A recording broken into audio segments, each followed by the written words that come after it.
We live in this hyper-connected world, right? We've all got our smartphones, instant access to pretty much anything.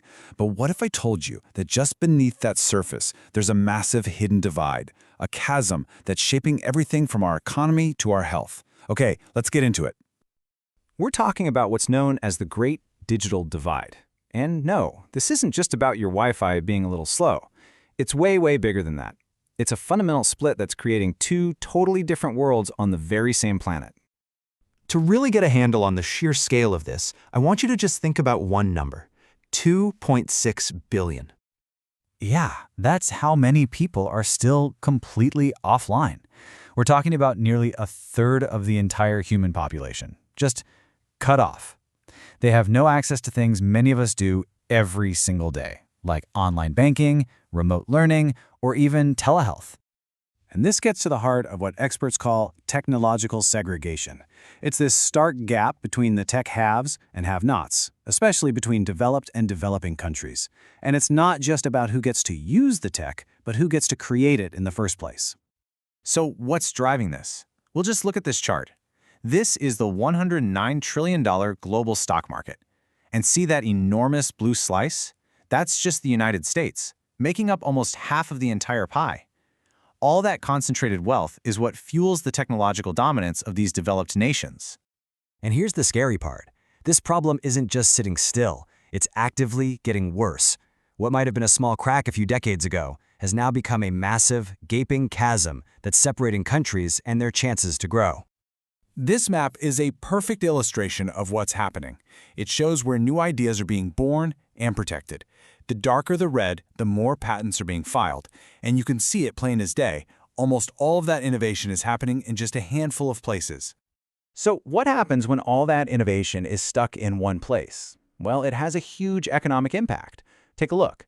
As automation gets more advanced, that income gap between the tech-rich countries, the orange bars, and the developing ones, the blue bars, it doesn't just grow, it skyrockets. And this is where it gets really serious. We're not just talking about economic charts or slow download speeds anymore. In the most vulnerable places on Earth, this tech gap has devastating real-world consequences. We're talking life and death. Let's look at a real-world example. During the Ebola outbreak in West Africa, local healthcare workers were completely overwhelmed. They didn't have the training for modern medical equipment, or sometimes even the basic knowledge to spot the virus. It got so bad they had to rely on medical and even military teams from the US, the UK, and France to help contain the crisis. And, this wasn't just a one-off. We saw almost the exact same pattern play out during the huge cholera outbreak in Yemen. A severe lack of infrastructure and the local skills to operate the equipment they needed meant the country was almost totally dependent on outside help, dragging the crisis out for years. So when you see stuff like this, it forces you to ask a really big question about all this technology and internet access. Is it a fundamental human right that everyone should have? Or is it just a privilege, a product to be bought and sold on the open market? And this is really the core of the international debate, laid out right here. On one side, you have countries like India and South Africa. They say access is an enabling right, just like clean water. And that means governments need to step in and make sure everyone gets it. But on the other side, you've got nations like the US and the UK. They say the free market is what drives progress. They worry that too much regulation could kill the motivation to innovate. But the plot thickens, right? Because then you have this idea of digital colonialism. This is when a huge tech company from a rich country offers a service that seems to help, but actually just creates more dependency. The classic example is Facebook's Free Basics in India. It offered free but very limited internet. Critics said it was just a way to control users, and India eventually banned it. Okay, so the problem is huge, the debate is complex, but what are the solutions? What's actually being done? Let's talk about the global efforts underway to start building some digital bridges instead of bigger walls. One of the coolest ideas out there is something called the Open Science Model. It's being pushed by UNESCO, and the core idea is really simple but powerful. Let's stop hoarding knowledge. Let's make scientific research, data, and even software a shared global resource so that everyone can move forward faster. And that same spirit of sharing is behind the UN's roadmap for digital cooperation. It's got these 8 key action areas. A couple of big ones are, of course, getting everyone online by 2030. But it goes deeper, making sure everyone is included, especially the most vulnerable, and, critically, protecting human rights as we move deeper into this digital age. And it's important to see how this all fits together.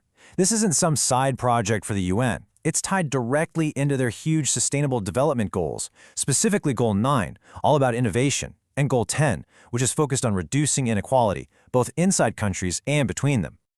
So what does all this mean? At the end of the day, all these plans and goals point to one simple truth. Building a fair and shared digital future isn't something we can just kick down the road. It is an urgent call to action, right here, right now. And if you need a reason why this is so urgent, just look at this. This is basically the UN's own report card on their progress, and, well, it's not great. Only about a third of their goals are actually on track. A lot of them are stuck or even going backwards. The clock is absolutely ticking, and what we're doing now just isn't enough.